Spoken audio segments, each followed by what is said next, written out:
My name is Bennett Rogers. I'm working on Brady Condit's Eagle project. What's your name? My name's Chris Morton. What is or was your role in the military, rank, responsibility, etc.? Okay, so I ultimately retired from the Army as a lieutenant colonel.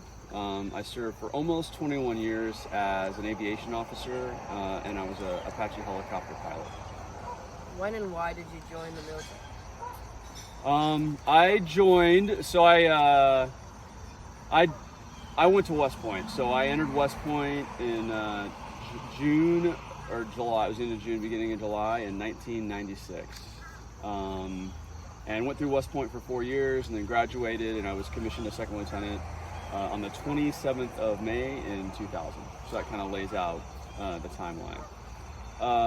Why did I join the military? You know, I think as a young high school man, when I was thinking about what I wanted to do, I wasn't totally sure. I don't think anybody really is ever completely sure at that time, but I knew that I wanted to do something that was bigger than myself. I wanted to help others, and I wanted to serve in some way. And at the time, joining the military made a lot of sense. You know, my dad was in the Army.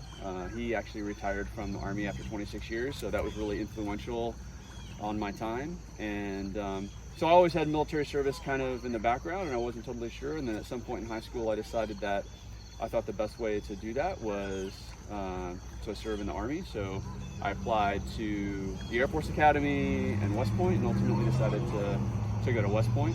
At the time, I thought I was going to be a doctor. I actually wanted to be a physician. That's why I chose West Point over the Air Force Academy, because at the time, West Point commissioned more officers to go to medical school than the Air Force Academy did. But in my third or fourth year, I changed my mind and decided to become an aviation officer and a pilot in the Army. So that's kind of why I decided to join the military. How are you associated with Cumberland County? Yeah, so I moved to Cumberland County in the summer of 2016, so about 6 years ago. The reason is my last assignment in the Army was to run the ROTC program at Shippensburg University. So the ROTC program is a program where it's 4 years of academic instruction, military instruction, and physical instruction, where college students learn to become Army officers. And ultimately they graduate out of the university as a second lieutenant. And so my role was to run the military science department and the ROTC program at Shippensburg University. And so my wife and I moved here because it's close to Shippensburg, but we wanted to kind of be in this area because it's kind of a beautiful area, and there's a lot of military connections here, and so we moved here to William Springs, Pennsylvania. And when I retired from the Army, we decided to stay right here. We really, really love it here. Have you served in any wars or conflicts? Yep, I sure have. When I was a young lieutenant on my second duty station, I deployed to Iraq for OIF 1 in support of Operation Iraqi Freedom. I was in the 101st Airborne Air Assault Division. So I was in Iraq for approximately 9 months on that very first deployment. It was I wasn't there for the actual invasion of Iraq. I was one of the very first people to get there after the invasion concluded, but served the rest of my time there in OIF 1, flying Apache helicopters as a scout platoon leader. And I had 4 Apache helicopters and the associated 16 pilots that I was responsible for in the organization. And then after that, I served again in Iraq. I deployed to Iraq again it was actually on September 30th of 2006. That was a 15-month deployment from September of 2006 to the December of 2007. Again to Iraq. It was called OIF 0608. At the time, they defined the operation by the years, the kind of periods of time, so 2006 to 2008, even though I left at the end of 2007. 15-month deployment, and I was in Baghdad. I had 2 different jobs. One, I was in charge of operations in a tactical operations center in Baghdad, running Apache helicopter missions throughout the city. And then partway through that deployment, about halfway, I took over as a company commander. So I was a TAC helicopter company commander, had 8 Apache helicopters and the pilots and maintainers assigned to fly and operate those Apache helicopters, we provided reconnaissance and security operations over the city for American forces. And then a third deployment, this time in 2014, I went to Afghanistan, was deployed to a place called initially I had 2 jobs there. I ran another operations center, a really big one this time though, in charge, so I kind of ran current operations for all of the helicopter operations in what was called Regional Command East in Afghanistan, so kind of the eastern part of Afghanistan. And then halfway through I moved to become a task force executive officer for called a task force attack, but it was a battalion that consisted of Apaches, Blackhawks, and Kiowas and Chinooks. And so we were at Fob Fenty, which is near a town in eastern Afghanistan called Jalalabad. So that whole deployment was about 9 months and redeployed from there. So those are the 3 combat deployments that I've had in my career. What are some of your favorite memories? So I do remember my absolute favorite memory.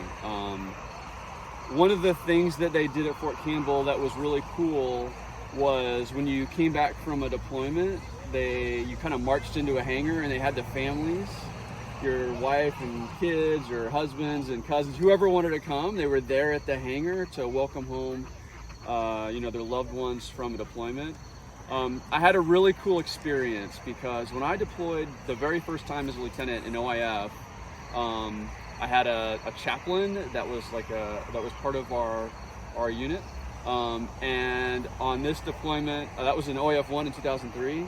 On this deployment, that same chaplain was also in my unit again in 2014, and so I got to sit next to him on the plane ride back because we just thought it was cool to sit next to each other because we knew each other in our very first deployment, and then I knew he was in my same unit on what I thought was probably going to be my last deployment because I knew I would go to another assignment and retire as lieutenant colonel. So it was kind of cool, but we marched in to the hangar, and it was just a really, really cool event to be welcomed home, and my wife and 2 boys were there waiting for me at the hangar, and they have a whole ceremony.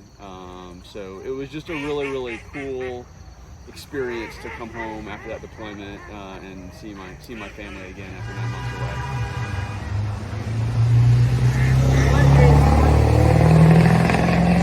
What piece of advice would you give to the younger generation?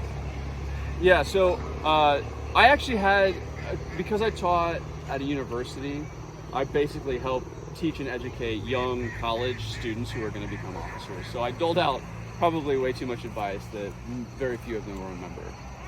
But I think if I was to give one piece of advice, regardless of whether you intend to do military service or whether you don't, maybe you go into another service organization, I think there's really 2 things I would say is find a way to help others, regardless of what that is. Whether that's military service, whether that's volunteering at your church, as a member of the Boy Scouts, you guys do a ton of great work. I know I was in the Boy Scouts as well. You help a lot of people. I think fundamentally find a way to help others, regardless of what that is or what capacity. Figure out what that looks like and help other people. The second thing I think I would tell people in a younger generation, and I would tell you too, you're part of that younger generation, is do something hard. Whatever that is, it doesn't have to be physical, it doesn't have to necessarily be academic, but always try to do something that is hard, right? I don't know if you guys ever find yourself in the gym for athletics, but the reason that you go to the gym to lift weights is so you tear your muscles so they get bigger. The only way they grow is if you tear them down a little bit. Doing something hard is really, in my opinion, the key to growth, whether that's, academically in school, whether that's physically in what you do with athletics, maybe you find something else that's really difficult for you. Understand that you're going to fail sometimes, but that's okay, and that's part of growth. I think if you can find a way as you grow and as you decide what path you're going to take, to find a way to serve others and find a way to do something really hard, I think you'll find that it would be really rewarding, and I think it'll make you a better person. Is there anything else you'd like to share? I think, I taught in college, and so like I said, I used to share a lot with my students, but I just wanted to say that I was always amazed at how they were willing at such a young age to say that they were willing to sacrifice for others. It is sort of humbling to be amongst people that are willing to do that. I think that's really the secret sauce, is finding a way to be able, like I said, to serve others, but especially in military service. I mean, when I joined the Army, when I went to West Point, there wasn't a war, right? There was no Iraqi freedom, there was no war in the Middle East, so I joined with a different lens. But I remember my very first year when I was teaching at Shippensburg, I was just amazed at these young women and men who decided to serve in spite of what they knew was going on in Iraq and Afghanistan. I thought it was super courageous.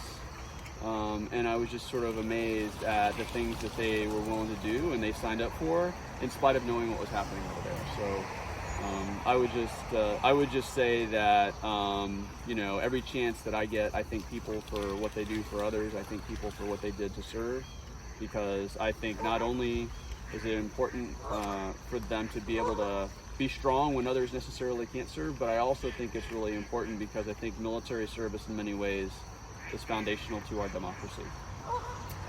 And I think it's really important that we continue to have young women and men who are willing to serve, to be able to sort of keep our democracy alive in the way that it is today. So, that's all I would say. Thank you so much for your time. Yeah, man. Thanks for interviewing me. I really appreciate it, guys.